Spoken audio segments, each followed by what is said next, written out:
Bismillahirrahmanirrahim. Assalamualaikum warahmatullahi wabarakatuh. Innal hamdalillah nahmaduhu wa nasta'inuhu wa nastaghfiruhu wa na'udzu billahi min shururi anfusina wa sayyiati a'malina. Man yahdihillahu fala mudilla lahu wa man yudlil fala hadiya lahu. Asyhadu an la ilaha illallah wahdahu la syarika lahu wa asyhadu anna Muhammadan abduhu wa rasuluhu la nabiyya ba'dahu. Allahumma salli wa sallim wa barik ala abdika wa nabiyyika Muhammad wa ala alihi wa sahbihi wa man ihtada bi hadihi ila yaumil qiyamah.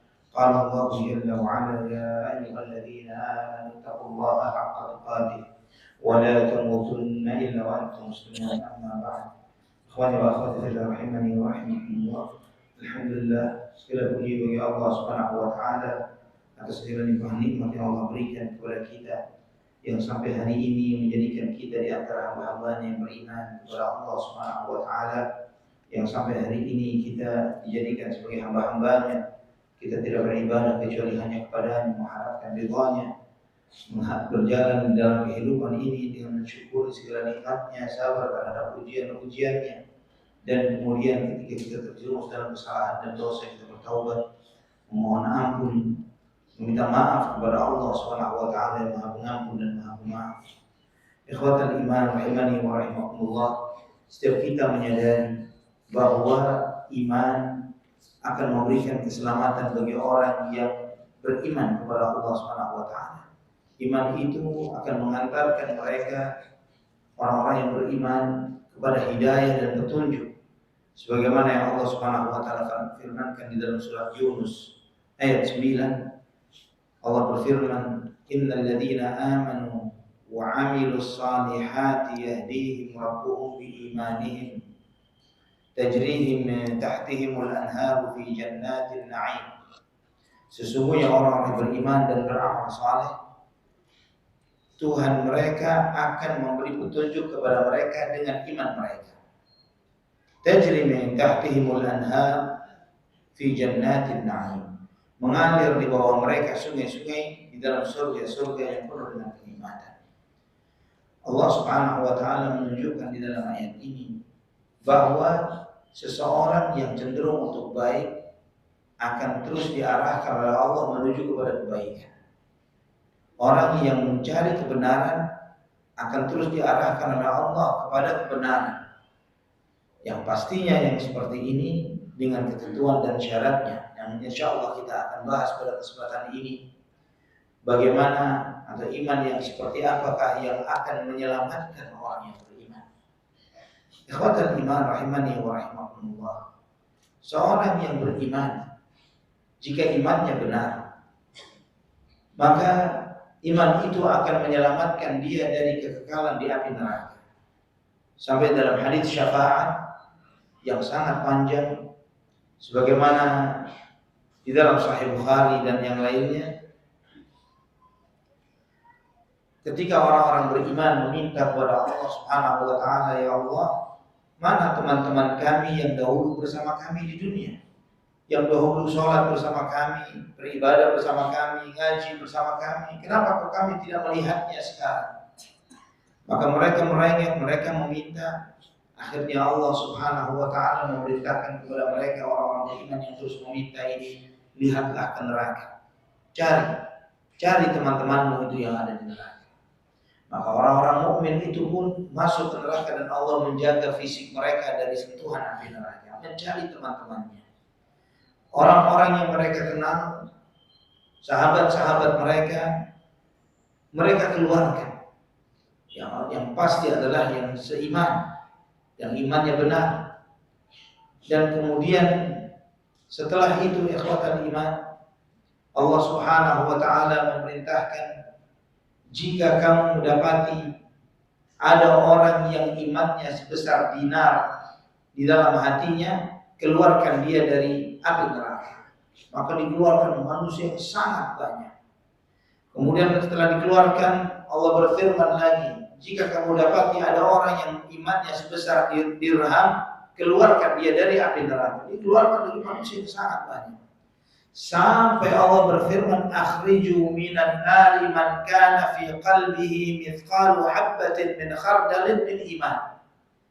keluarkan dari api neraka orang-orang yang memiliki iman seukuran biji sawi. Sawi kecil. Seukuran itu keluarkan dia dari api neraka. Ini menunjukkan kepada kita ya ikhwafillah bahwa iman itu menyelamatkan orangnya asal imannya benar. Dan iman ini akan memberikan kebahagiaan yang langgeng bagi orang yang beriman. Nanti di surga dikembalikan oleh Allah kumpul bersama keluarganya. Allah berfirman di surat At-Tur ayat 21, "Walladzina amanu wattaba'athum dzurriyyatuhum biimanin alhaqna bihim dzurriyyatahum wama alatnahum min 'amalihim min syai'. Kullu imri'in bima kasaba rahim." Dan orang-orang yang beriman dan keluarganya, anak-anaknya mengikuti orang tuanya di dalam beriman, maka kami sertakan mereka di dalam satu surga. Jadi orang tua dengan anak-anaknya, dengan cucu-cucunya, dengan cicit-cicitnya, semuanya dikumpulkan satu kaflik, satu kompleks sendiri oleh Allah di surga. Wa ma'alatnahum min 'amalihim min syai', dan kami sudah tidak lagi melihat perbedaan kesenjangan amal yang satu dengan yang lainnya. Bisa jadi orang tua lebih soleh dari anaknya, atau anak lebih soleh dari orang tuanya, atau seperti itu. Maka mana yang lebih tinggi dikumpulkan oleh Allah Subhanahu wa taala di tempat yang sama. Sudah tidak lagi dilihat oleh Allah Subhanahu wa taala, dan itu menunjukkan besarnya karunia yang Allah berikan kepada orang-orang beriman, melebihi apa yang semestinya mereka terima dari amal ibadah mereka. Karena itulah ikhwatal iman, inilah di antara makna hadis la yadkhulu ahadukum al-jannata bi'amalihi. Tidaklah salah seorang di antara kalian yang masuk surga karena amalnya. Karena memang amal kita ini tidak bisa memasukkan kita ke dalam surga, tapi rahmat Allah Subhanahu wa taala. Namun seringkali orang tidak atau salah paham di dalam memahami hadis ini. Mereka terutama yang fasik mengatakan kamu yang beriman belum tentu masuk surga karena amalmu. Kamu masuk surga bukan karena amalmu, tapi karena rahmat Allah. Jadi kata mereka yang fasik-fasik, mereka yang fasik ini belum tentu masuk neraka, karena bisa jadi dengan rahmat Allah dia masuk surga. Ini adalah persepsi yang salah. Ya, pemahaman yang batil terhadap hadis itu. Maksud dari hadis ini adalah bahwa kita ini di dalam beriman, beramal saleh, itu pun rahmat Allah Subhanahu wa taala. Ya. Yang menyebabkan seseorang itu masuk surga adalah di antara banyak sekali ayat Quran yang menyebutkan Allah memasukkan mereka ke dalam surga karena imannya. Ya, yahdihim rabbuhum biimanihim, sebagaimana yang tadi kita baca di surat Yunus. Allah beri petunjuk kepada mereka karena imannya. Yang Allah Subhanahu wa taala juga menyampaikan tajri min tahtihimul anhar fi jannatin na'im, mengalir di bawah mereka sungai-sungai di dalam surga yang penuh dengan kenikmatan. Maksud dari hadis itu bahwa iman, amal saleh itu adalah dari nikmat, dari rahmat Allah Subhanahu wa taala. Kita bisa kumpul di Baitullah ini, kita hadir di majelis ini karena rahmat Allah Subhanahu wa taala. Kita bisa salat, kita bisa meninggalkan dosa dan maksiat, bisa bertaubat, semuanya rahmat Allah Subhanahu wa taala. Maka itulah yang menyebabkan kita nanti ya Rabbana ya Karim masuk dalam surganya Allah Subhanahu wa taala. Dan ikhwatal iman rahimani wa rahimakumullah, Allah Subhanahu wa taala menyebutkan di dalam ayat-ayat ini bagaimana beruntungnya orang-orang yang beriman. Namun juga di saat yang bersamaan ada sejumlah ayat-ayat Al-Quran di mana mereka itu memiliki iman, tapi iman mereka tidak bermanfaat untuk mereka. Sebagaimana Allah Subhanahu wa taala menyebutkan di dalam surat Yusuf ayat 106 dari surat Yusuf. Wa ma yu'minu aktsaruhum billahi illa wa hum musyrikun. Mayoritas mereka itu tidaklah beriman kepada Allah kecuali mereka itu adalah orang-orang yang menyekutukan Allah Subhanahu wa taala. Surat Yusuf ayat 106. Allah menyampaikan tentang orang-orang yang menyekutukan Allah, orang-orang musyrikin Quraisy. Mereka sendiri mengatakan mereka ini beriman kepada Allah. Mereka mengatakan begitu. Karena itulah kita membaca di dalam sirah atau terkadang sebagian kita misalnya melihat film tentang sejarah Nabi Muhammad SAW. Kenapa kok ada di antara orang-orang musyrikin Quraisy namanya Abdullah misalnya? Kenapa kok kadang di antara mereka demi Allah misalnya? Padahal mereka profilnya di film itu atau di sirah yang kita baca adalah orang-orang yang musyrik, menyekutukan Allah. Karena mereka beriman kepada Allah. Tapi mereka iman di dalam rububiyahnya, tidak di dalam uluhiyahnya. Mereka beriman kepada Allah. Mereka sendiri mengatakan di dalam banyak sumpahnya dengan demi Allah. Di dalam talbiyahnya pun mereka mengatakan labbaik Allahumma labbaik, labbaik la syarika laka labbaik. Tapi mereka tambahi illa syarikan huwa laka tamlikuhu wa ma malak. Mereka tambahi talbiyahnya, aku penuhi panggilanmu ya Allah, penuhi panggilanmu ya Allah. Aku penuhi panggilanmu ya Allah, tidak sekutu bagimu ya Allah, kecuali sekutu yang engkau miliki. Engkau menguasai mereka dan mereka tidak menguasaimu. Itu perkataan mereka.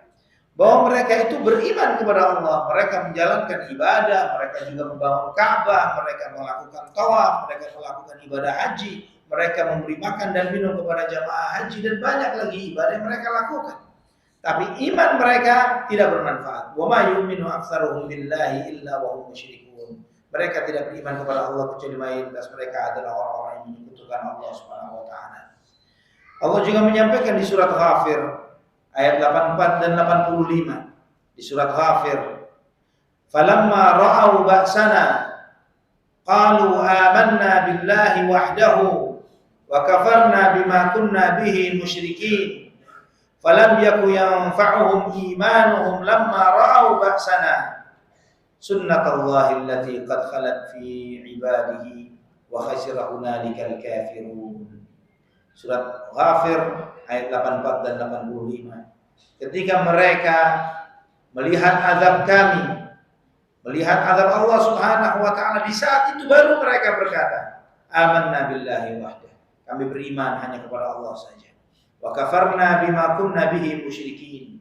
Dan di saat itu mereka mengatakan kami menolak, kami kufur terhadap semua kesyirikan yang pernah kami lakukan dahulu.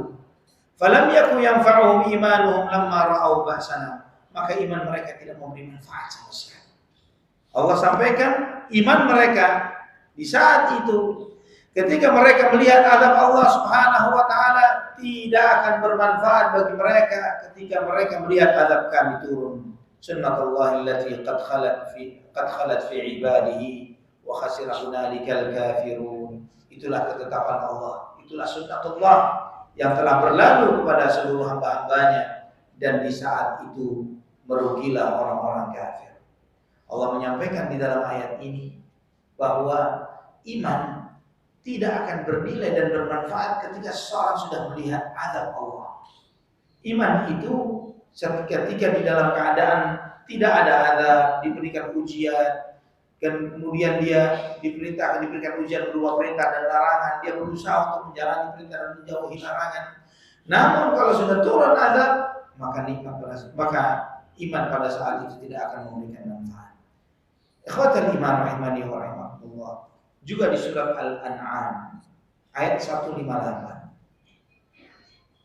Allah Subhanahu wa taala menyampaikan, hal yanzuruna illa an ta'tiyahumul malaikatu aw ya'tiya rabbuka aw ya'tiya ba'du ayati rabbik yawma ya'ti ba'du ayati rabbika la yanfa'u nafsan imanuha lam takun amanat min qablu aw kasabat fi imaniha khairan qul intadhiru inna muntadhirun. Al-An'am 158.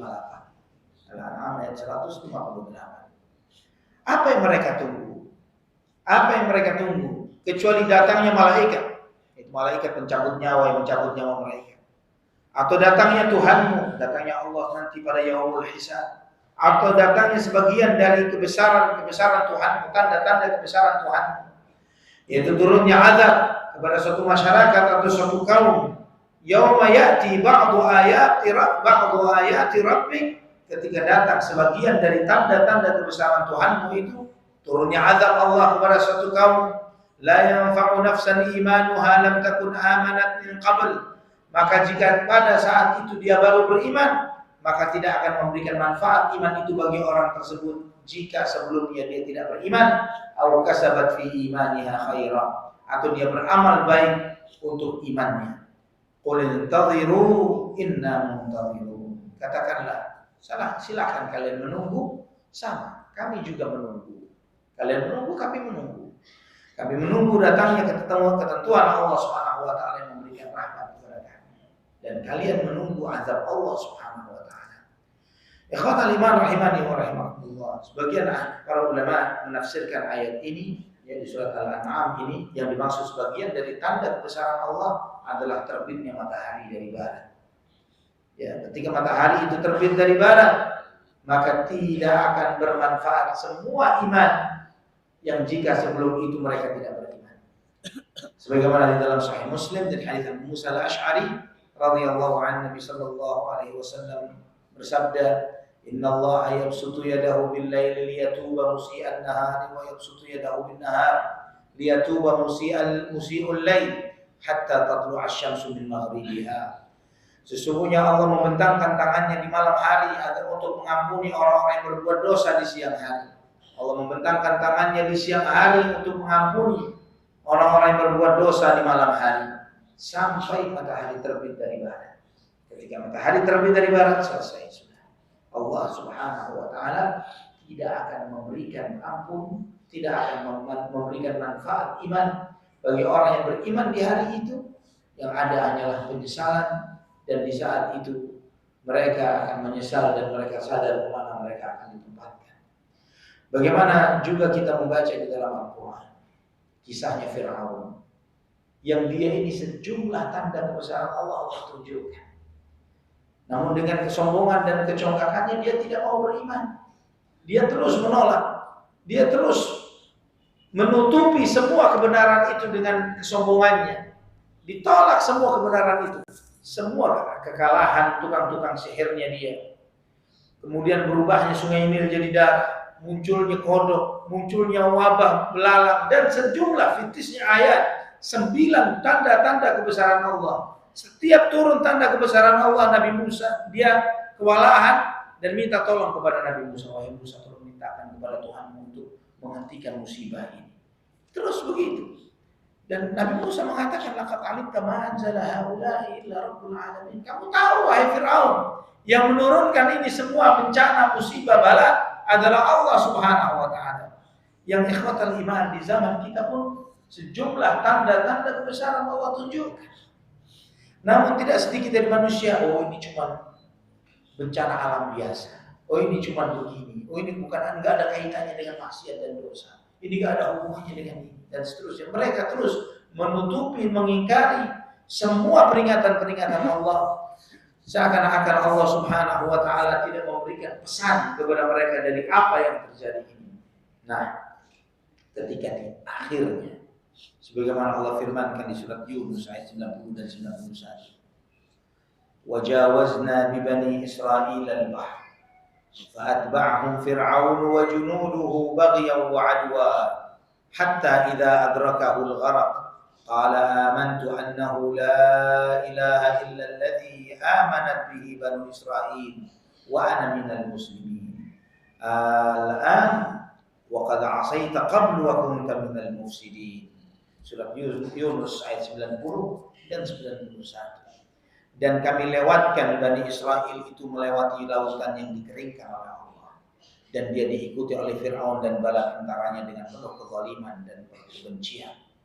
Ketika dia sudah hampir tenggelam, di saat itu dia berkata, aku beriman sesungguhnya tidak ada Tuhan kecuali yang diimani oleh Bani Israel, dan sesungguhnya aku adalah orang yang muslim. Wa ana minal muslimin, dan aku sebagai orang muslim. Di saat itu Fir'aun baru mengatakan, saya muslim, saya beriman kepada Allah. Al-an, apakah sekarang baru kamu berkata seperti ini? Wa qad 'asaita qabl, dan sebelum-sebelumnya kamu berbuat maksiat. Wa kunta minal mufsidin, dan kamu menjadi orang yang berbuat kerusakan di muka bumi. Di sini ikhwatan iman rahimani wa rahimakumullah menunjukkan kepada kita ada iman. Di sini Fir'aun menunjukkan keimanannya. Bahkan dia ini di saat sakaratul maut mengucapkan la ilaha illallah, ya, mengucapkan itu. Dia mengatakan di saat sakaratul maut itu la ilaha illalladzi amanat bihi banu Israil. Tidak ada Tuhan yang berhak disembah kecuali yang diimani oleh Bani Israel. Tidak ada Tuhan kecuali Allah. Wa ana minal muslimin, dan aku berserah diri kepada Allah. Dia syahadat. Dia mengucapkan la ilaha illallah. Tapi di momen yang salah. Di momen di mana dia di akhir di mana dia melihat besarnya azab Allah Subhanahu wa taala. Dan ketika azab itu sudah dilihat, maka di saat itu iman tidak memberikan manfaat. Sebagaimana ayat yang sebelumnya yang telah kita bahas. Di sini ikhwatal iman rahimani wa rahimakumullah menunjukkan kepada kita bahwa iman tidak sembarang iman yang menyelamatkan orang yang beriman. Ada syarat. Ada syarat dan ketentuan yang mengharuskan orang beriman itu, yang mengharuskan ada pada diri orang yang beriman agar imannya bermanfaat. Apa saja syarat itu? Yang pertama, iman itu harus ikhlas. Harus murni. Ikhlas itu artinya murni, bersih, tidak kecampur sama syirik. Iman itu harus bersih, tidak kecampur dengan syirik, tidak dibumbui dengan kekufuran. Itulah iman. Itulah iman yang memberikan manfaat kepada orang yang beriman. Kalau imannya kecampur syirik, namanya bukan murni iman. Tidak ikhlas, tidak murni. Dan itu tidak memberi manfaat bagi orang yang mengimaninya, yang beriman. Atau kecampur dengan kekufuran. Sebagaimana Allah firmankan di surat Al-An'am ayat 82. Ayat 82 dari surat Al-An'am. Alladzina amanu wa lam yalbisu imanahum bidzulmin ulaika lahumul amnu wa hum muhtadun. Orang-orang yang beriman, apakah cukup cuma sekedar beriman? Walam yalbisu imanahum bidzulmin, dan tidak mencampur iman mereka dengan kezaliman. Tidak cukup beriman. Semua mengaku beriman kepada Allah. Hatta Yahudi dan Nasrani kalau ditanya, kamu beriman kepada Allah? Mereka mengatakan iya. Tapi apakah itu iman yang diterima? Syaratnya tidak mencampur iman mereka dengan kezaliman. Mereka lah orang-orang yang akan diberikan keamanan, dan mereka orang-orang yang mendapatkan petunjuk. Ikhwatal iman, kezaliman di dalam ayat ini adalah kesyirikan, sebagaimana dijelaskan oleh Nabi SAW di dalam Sahih Bukhari dan Muslim dari hadits Ibnu Mas'ud.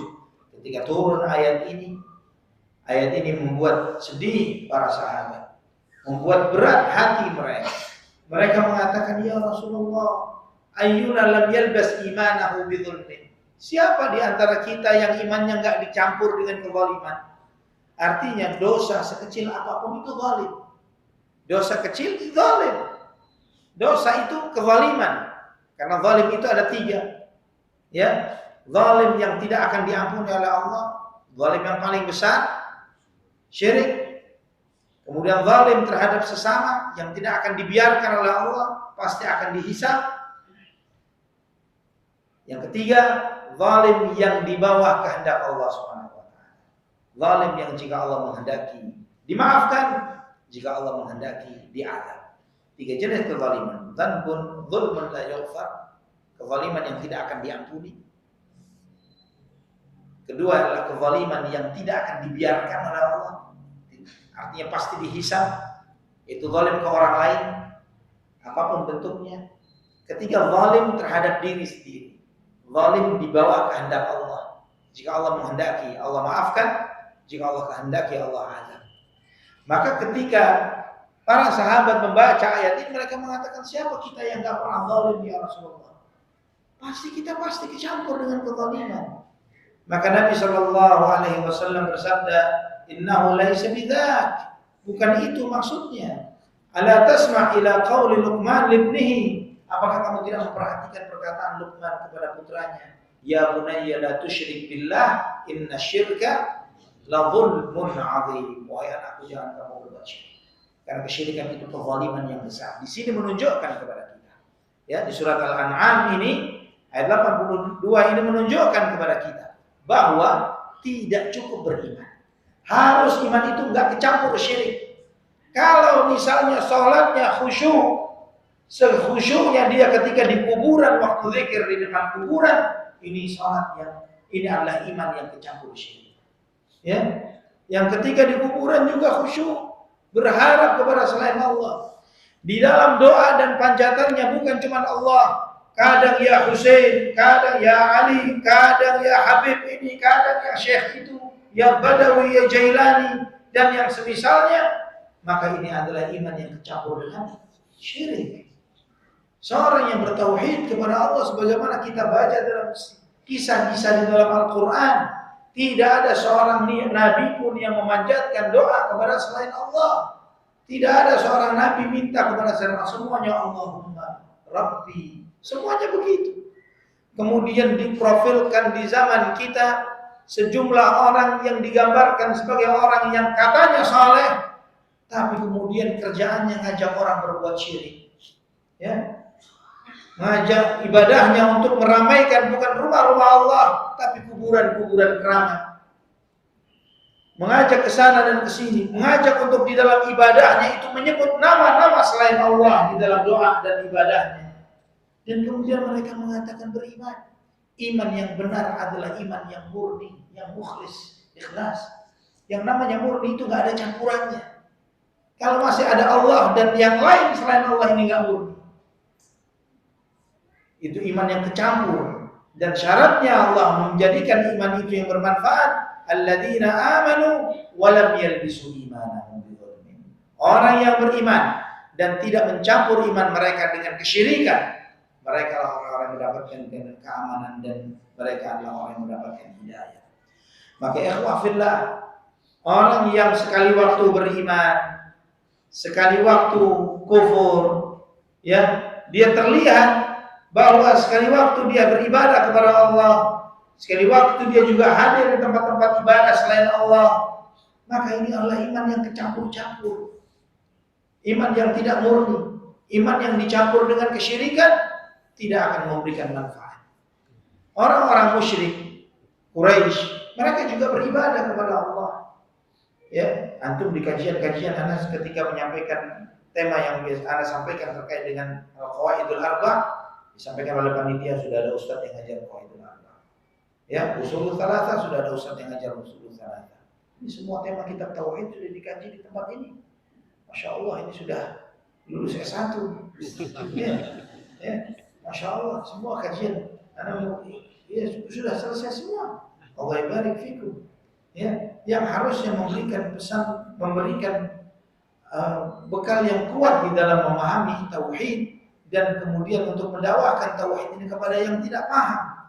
Karena tidak akan benar iman kita ini kecuali dengan tawasau bil haq, tawasau bis sabr.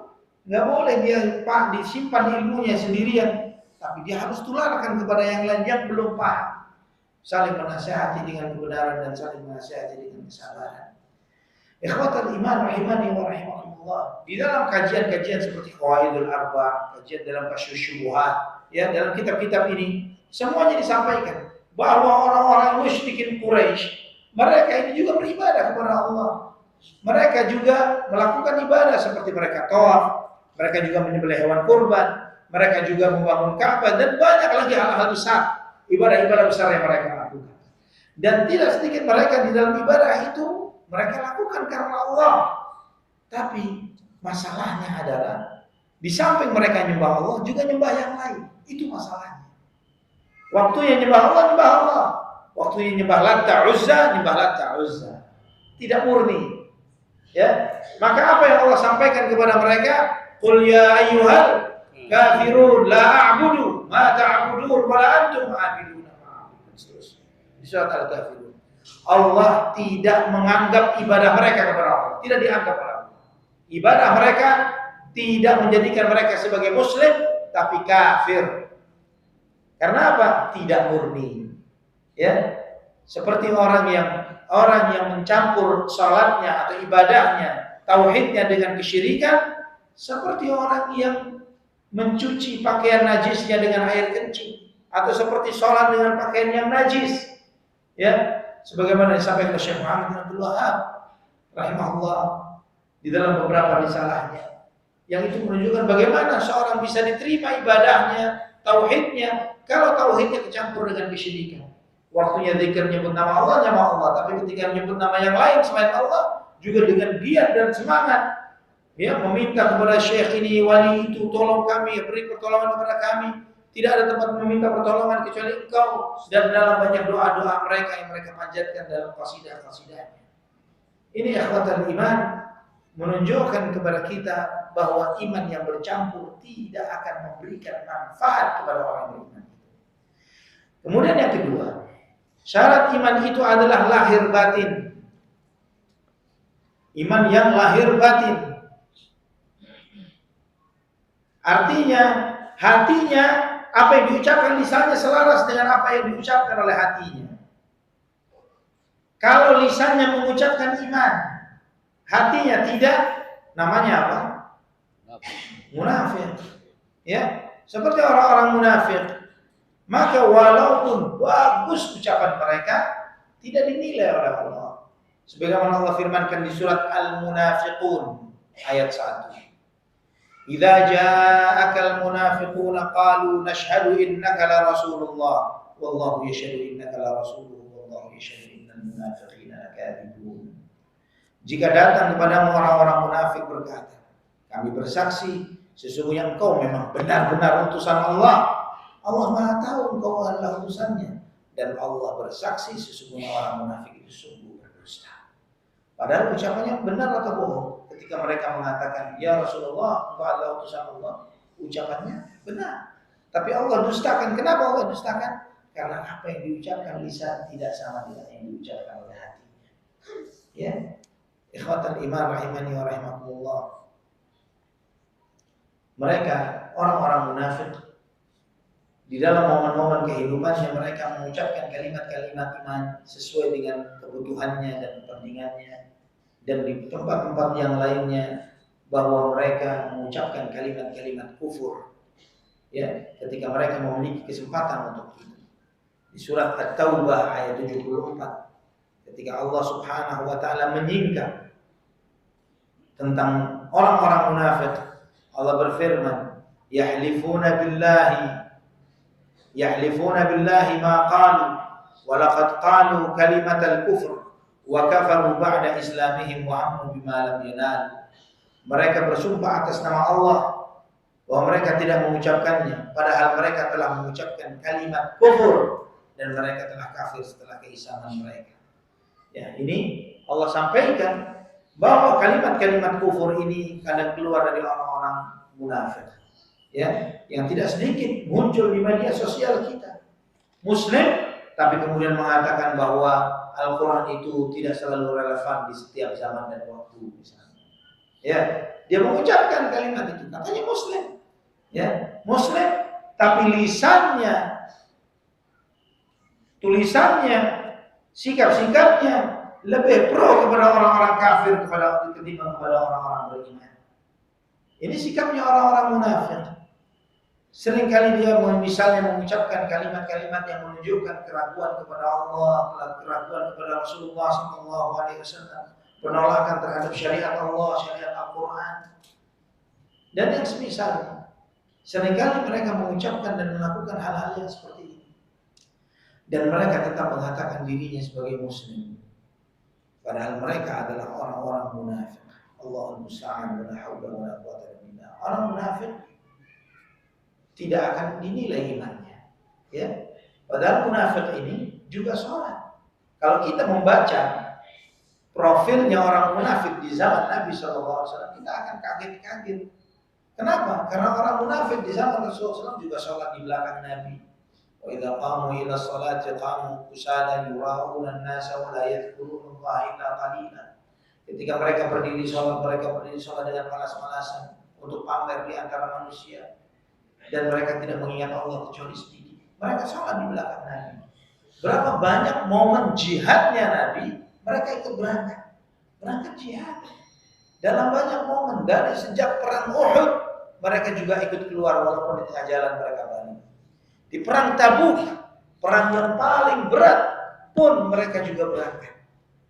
Walaupun sebagian mereka akhirnya karena perjalanan yang berat, sebagian orang-orang munafik balik. Ya mereka mengatakan, udahlah kita gak bakal menang nih lawan Romawi.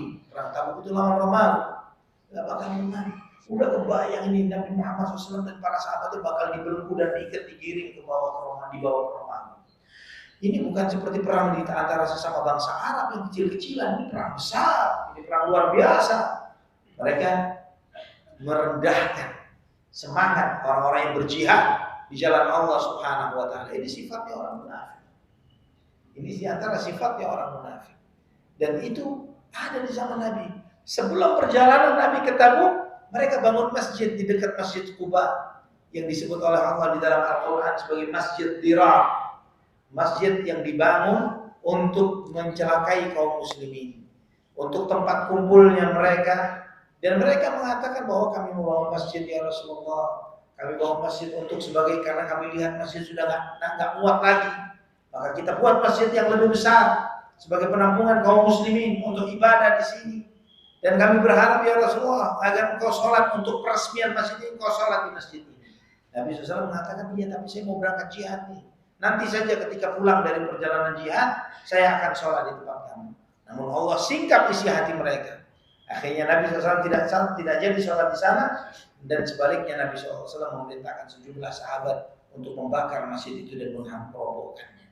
Mereka bangun masjid, mereka berangkat jihad, mereka melakukan hal-hal yang terlihat baik, tapi niatnya untuk lebih mendukung kekufuran, bukan keimanan, untuk memecah belah kaum muslimin, bukan keimanan. Ikhwatal iman rahimani wa rahmatullah. Syarat yang kedua, lahir batinnya benar. Jadi syarat yang kedua, bahwa apa yang diucapkan oleh lisan selaras dengan apa yang diucapkan oleh hatinya. Kemudian syarat yang ketiga, harus tetap seperti itu sampai mati. Ya, iman itu tetap di dalam hatinya sampai mati. Sebagaimana yang selalu dibaca oleh setiap ustaz dan khatib di dalam khutbahnya, surat Ali Imran ayat 102, ya ayyuhalladzina amanu taqullaha haqqa tuqatih wa la tamutunna illa wa antum muslimun. Wahai orang yang beriman, bertakwalah kalian dengan sebenar-benarnya takwa, dan jangan kalian mati kecuali sebagai seorang muslim. Ikhwatal iman rahimani wa rahimakumullah. Dan mempertahankan iman ini berat. Oleh karena itu kita minta kepada Allah yang Maha membolak-balikkan hati untuk menetapkan hati ini di atas iman. Karena Allah juga menyampaikan di dalam Al-Quran, banyak orang yang menyatakan iman, ya, login iman, lock out lagi, login lagi, lock out lagi, ya. Allah sampaikan di dalam Al-Quran orang-orang yang model seperti ini, yang mereka itu keluar masuk di dalam keimanannya sesuai dengan kondisi dan keadaan. Saldonya banyak, imannya kuat. Saldo tipis, iman tipis. Ya, tergantung. Kalau lagi cool, santai, damai dengan suami, dengan istri, dengan pasangan, imannya kuat. Lagi ada masalah, imannya lepas, copot. Ya, sesuai dengan kondisional imannya. Ya, ini Allah Subhanahu wa taala firmankan di dalam surat An-Nisa ayat 137. Ayat 137 dari surat An-Nisa. Innal ladzina amanu tsumma kafaru tsumma amanu tsumma kafaru tsumma izdadu kufra la yakunillahu liyaghfira lahum wa la liyahdiyahum sabila. Sesungguhnya orang-orang yang beriman kemudian kafir, dia beriman, login. Kemudian dia kafir, lock out, keluar lagi. Tsumma amanu, beriman lagi. Tsumma kafaru, kemudian lock out lagi. Tsumma izdadu kufra, kemudian bertambah kekafirannya. Lam yakunillahu liyaghfira lahum, Allah tidak akan mengampuni mereka. Wala liyahdiyahum sabila, dan Allah tidak akan memberikan petunjuk kepada mereka. Orang yang pelin-pelan di dalam imannya. Ya. Iman itu, ikhwatan iman, adalah sesuatu yang menetap di dalam hati seseorang. Itu namanya iman. Bukan iman itu sesuai dengan tawaran, ajakan. Oh, ada ajakan untuk murtad karena pasangan yang cantik atau tampan, karena berharta atau apa dan yang semisalnya. kemudian dia lepaskan imannya karena itu. Bukan seperti itu. Iman itu sesuatu yang mengakar di dalam hati. Maka Nabi Shallallahu Alaihi Wasallam bersabda, "Badiru bil amali fitanan kahita'il lailil mudhlim, yusbihu ar-rajulu mu'minan wa yumsi kafiran wa yumsi mu'minan wa yusbihu kafiran yabi'u dinahu bi'aradin minad dunya." Bergegaslah kalian untuk beramal sebelum terjadinya banyak fitnah, seperti penggalan malam yang gelap gulita. Kata Nabi SAW, seperti penggalan malam yang gelap gulita. Fitnah itu seperti sepenggal malam yang gelap gulita. Jadi ketika kita di tengah malam, tidak ada sinar, tidak ada cahaya, tidak ada lampu, tidak ada apapun, tidak ada cahaya bulan, tidak pula kita bisa mengambil manfaat dari cahaya bintang karena mendung, gelap gulita. Saking gelapnya, dia tidak mengetahui apa yang sedang terjadi. Di depannya ada apa? Ada siapa? Apakah ada yang mengancam dia atau tidak? Ataukah ada serigala yang sedang mengamati dia, atau ular yang akan menggigit kakinya, atau kalajengking, atau kelabang, dan yang semisalnya tidak tahu. Seperti penggalan malam yang gelap gulita. Itu kata Nabi SAW akan muncul fitnah seperti itu. Kegelapan yang luar biasa, saking dahsyatnya fitnah itu bertubi-tubi menghujam seseorang sehingga dia tidak menyadari bahwa dia dalam kondisi yang terancam. Maka menghadapi zaman yang penuh dengan fitnah yang seperti ini, yang menghujani yang seperti ini, adalah cepat-cepat beramal. Ada peluang beramal, jangan pernah ditunda. Ada kesempatan beramal, jangan pernah ditunda. Karena ketika seseorang mengalami di zaman itu, berada di zaman tersebut yang seperti penggalan malam yang gelap gulita, fitnah itu menghujam sedemikian hebat, maka di zaman itu kata Nabi yusbihu rajulun mu'minan wa yumsi kafiran. Seseorang di pagi harinya mukmin, sore harinya dia kafir. Di sore harinya dia mukmin, besok paginya dia kafir. Apa yang terjadi? Yabi'u dinahu bi'aradin minad dunya. Dia jual agamanya untuk dunia. Ya, ada peluang untuk menjadi orang terkenal, tapi dengan kefasikan, dengan kemaksiatan, dengan dosa. Dia pamer dosa. Ya, dia viralkan kemaksiatan yang dia lakukan. Dia jual agamanya untuk dunia. Yang penting terkenal, yang penting dapat follower banyak, yang penting dilihat orang banyak, diketahui banyak orang. Dia jual agamanya untuk dunia. Ikhwatal iman rahimani wa rahimakumullah. Kita di zaman yang sedahsyat ini, yang semengerikan ini, hendaklah kita senantiasa minta kepada Allah Zat yang Maha membolak-balikkan hati untuk menetapkan hati kita di atas Islam, di atas taat kepada Allah Subhanahu wa taala. Karena kata Nabi sallallahu alaihi wasallam bahwa hati itu mudah terbolak-balik melebihi air yang sedang bergejolak ketika air itu sedang mendidih, melebihi. Bahkan hati itu sebagian sahabat mengatakan seperti bulu yang tertahan di sebuah pohon dan ditiup oleh angin yang terbolak-balik sedemikian dahsyatnya. Seperti itu hati manusia. Kadang seseorang itu ikhwatal iman, dia iseng cuma melihat konten-konten kesyirikan, kekufuran, kemaksiatan, ke bawah. Padahal sebelumnya dia dari majelis ilmu, dia habis baca Quran, dia habis ngaji, karena hati itu lemah. Mudah, begitu gampangnya terbolak-balik. Oleh karena itulah hati itu dalam bahasa Arab disebut apa? Qalb. Kenapa disebut qalb? Sumiyal qalbu litaqallubihi. Disebut qalb karena mudah dia taqallab. Ya, dalam bahasa Arab artinya taqallub itu mudah terbolak-balik. Karena gampangnya belok, gampangnya terbolak-balik, maka disebut dengan qalb. Karena begitu gampangnya terbolak-balik.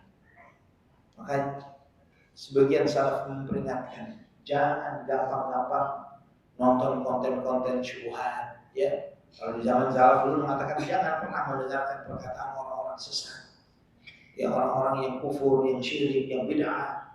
Jangan gampang mendengarkan mereka. Sebagian salaf ketika ada tokoh-tokoh bid'ah yang menyampaikan kepada mereka seperti Imam Malik gurunya Imam Syafi'i. Ada tokoh Jahmiyah ketemu dengan dia, Imam Malik, saya mau bacakan satu ayat kepadamu. Tutup telinganya oleh beliau, pergi kamu. Pergi telinga. Pergi kamu. Ya, ditutup telinganya. Pergi kamu. Saya tidak mau mendengar. Saya mau bacain ayat. Saya tidak mau ngomong yang lain. Wala di semua ayat. Jangankan satu ayat. Separuh pun jangan pergi. Ya, ditutup telinganya. Tidak mau mendengar. Padahal sekuat Imam Malik ilmu. Kemudian ada orang ngajak beliau berdebat. Saya mau ajak debat dengan engkau. Kata Imam Malik. Innama ana ala bayyinatin min rabbi. Sesungguhnya aku sudah berada di atas petunjuk hidayah dari Tuhan. Ini untuk membuktikan siapa yang benar, siapa yang salah di antara kita. Kalau kamu tidak mau berdebat, artinya kamu salah dong.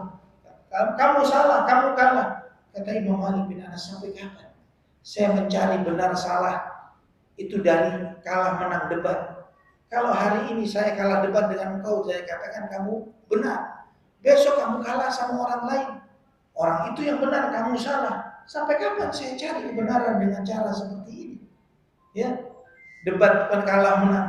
Yang banyak di medsos kita, yang banyak di media kita, dimunculkan ustaz ini dibanding dengan ustaz itu, dimunculkan konten-konten bantahan syubhat. Kalau sudah ngaji Quran, Sunnah di atas manhaj salaful ummah, sudah tahu dalil yang benar, perkataan para imam Sunnah salaf dari terdahulu, Imam Malik, Imam Ahmad, Imam Syafi'i dan yang lainnya, sudah di atas hidayah. Nggak usah belok-belok, nggak usah lirik-lirik. Gak usah lagi lihat konten-konten tentang filsafat. Ingin tahu cara berpikirnya kaum Asy'ariyah atau Mu'tazilah atau yang lainnya, atau memikir cara berpikirnya orang Syiah misalnya, atau misalnya yang lebih jauh lagi, kenapa orang musyrikin berbuat syirik, apa logika mereka? Tidak perlu seperti itu. Ya, kalau sudah di atas hidayah tauhid, di atas hidayah sunnah, pegang sampai mati. Pegang sampai mati. Ikhwatal iman rahimani wa rahimakumullah, para salafun salih terdahulu takut hati mereka terbolak-balik. Sampai-sampai kita tahu bagaimana Umar bin Khattab radhiyallahu anhu bertanya kepada Hudzaifah, "As'aluka billah, hal 'addani Rasulullah sallallahu alaihi wasallam munafiqin?" Aku bertanya kepadamu, demi Allah, apakah aku termasuk orang munafik atau tidak? Umar masih mempertanyakan saya ini munafik atau tidak. Ya, dan itu bukan cuma Umar. Sebagaimana riwayat Abdullah bin Abi Mulaikah, saya bertemu 30 orang sahabat Nabi. Saya belajar kepada mereka. Semuanya mengkhawatirkan dirinya munafik. Semuanya mengkhawatirkan dirinya munafik. Subhanallah. Dengan begitu, maka dia mempertahankan, memperjuangkan imannya. Kalau kita sudah kepedean dengan iman kita, na'udzubillah, bisa jadi iman itu dicabut dari kita. Sebagaimana Sufyan Ats-Tsauri radhiyallahu anhu, begitu seringnya beliau menanya sampai sebagian sahabatnya bertanya, apakah karena dosa yang kau khawatirkan wahai Sufyan? Kata beliau, la, walakinni akhafu an uslabal iman qabla al-maut. Yang aku khawatirkan jangan sampai imanku dicabut sebelum kematian. Bahwa iman itu dibawa sampai mati. Ya, kita berharap kepada Allah, kita hidup di atas Islam dan mati di atas iman. Amin ya rabbal alamin. Ikhwatan iman. Kemudian syarat yang keempat, iman yang memberi manfaat kepada orang yang beriman adalah iman itu dia beriman sebelum dia melihat azab. Dia beriman sebelum dia melihat azab atau terbitnya matahari dari barat. Ya, sebelum melihat azab atau terbitnya matahari dari barat, atau sebelum roh sampai di kerongkongan. Ketika imannya sudah ada pada dirinya sebelum 3 hal ini, sebelum melihat azab Allah, sebelum terbitnya matahari dari barat, sebelum dia melihat malakul maut, ya, sebelum itu maka imannya bermanfaat. Kalau tidak akan beriman, tidak akan dinilai imannya. Kata Nabi sallallahu alaihi wasallam, man taba qabla an tatlu'a asy-syamsu min maghribiha taballahu alaihi. Barang siapa yang bertaubat sebelum matahari terbit dari barat, Allah terima taubatnya. Ya, yang taubat sebelum matahari terbit dari barat, Allah terima taubatnya. Demikian pula dalam hadis riwayat Imam At-Tirmidzi dari hadis Ibnu Umar radhiyallahu anhu, "Innallaha yaqbalu taubatal 'abdi ma lam yughargir." Sesungguhnya Allah menerima taubatnya seorang hamba selama nyawanya belum sampai di kerongkongan. Ya, disebut juga karena biasa orang yang sakaratul maut dia ngorok. ya yugharghir, ya ketika dia sebelum dia sakaratul maut, selama sebelum itu maka Allah terima taubatnya. Ya ikhwafillah, kita ini alhamdulillah kesempatan taubat itu dibuka siang dan malam oleh Allah. Kalau tadi malam berbuat maksiat, hari ini bertaubat. Hari ini berbuat maksiat, nanti kita segera bertaubat. Tidak ada yang menghalangi kita untuk bertaubat kecuali syaitan dan hawa nafsu kita. Sedangkan Allah At-Tawwab, Maha menerima taubat. Yang artinya apa? Allah tidak pernah jenuh terhadap seseorang yang sekarang dosa, segera taubat. Setelah dosa, taubat lagi. Setelah dosa, taubat lagi. Allah memang Maha terima taubat. Allah tidak akan jenuh dan bosan selama kitanya tidak bosan.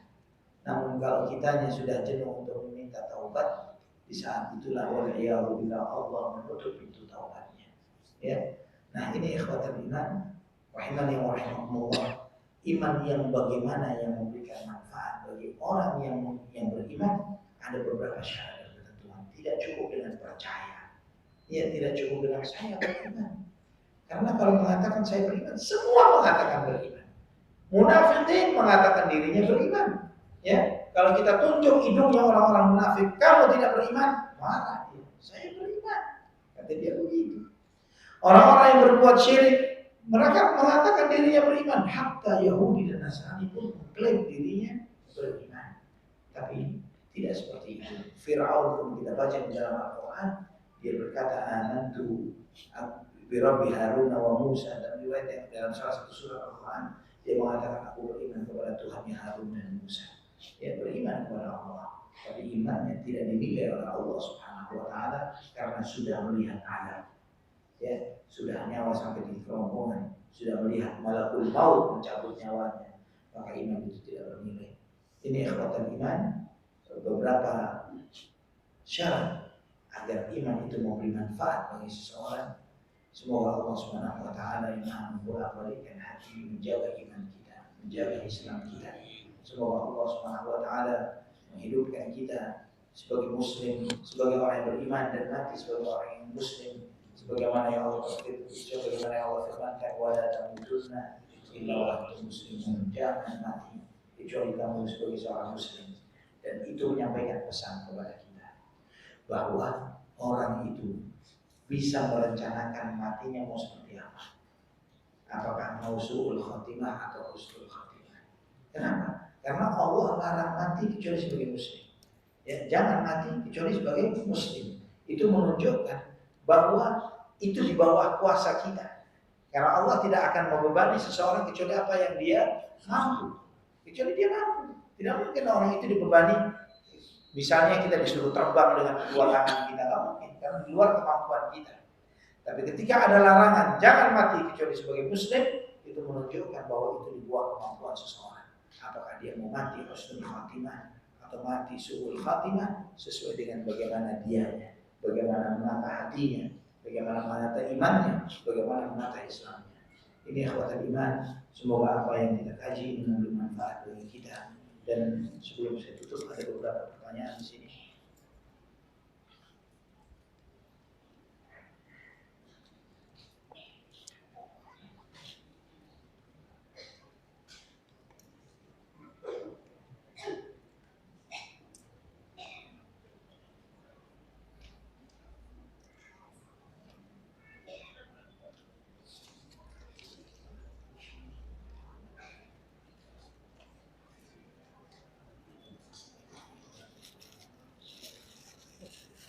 Bolehkah mendoakan orang tua yang kakek nenek yang telah meninggal dunia ketika hidup mereka mengerjakan sholat, tapi mereka juga masih melakukan ritual nenek moyang atau kejawen? Boleh, doakan mereka. Kita berharap semoga apa yang mereka lakukan itu adalah karena kejahilannya, dan kejahilan itu insya Allah memberi manfaat bagi mereka. Ya, karena ketidaktahuan salah satu uzur syar'i yang diizinkan oleh Allah Subhanahu wa taala.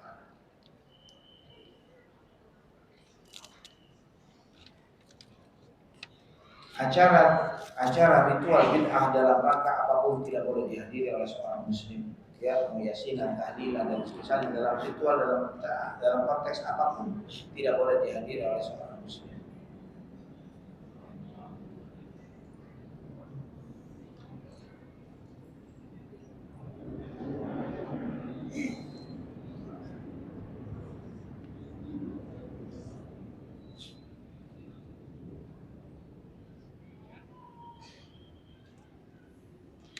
Iya. Ketika ada yang ngajak untuk datang kajian, tapi orang tersebut tidak pernah kajian lagi karena tidak sesehat dulu.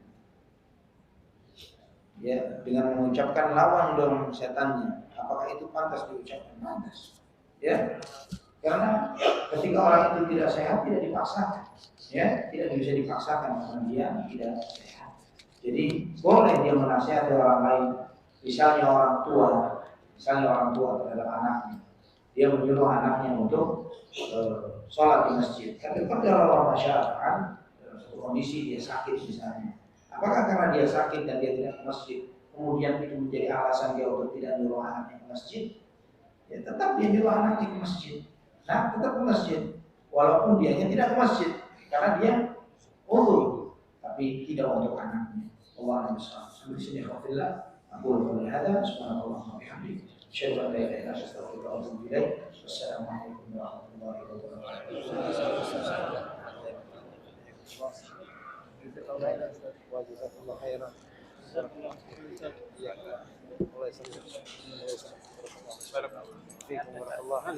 Power on.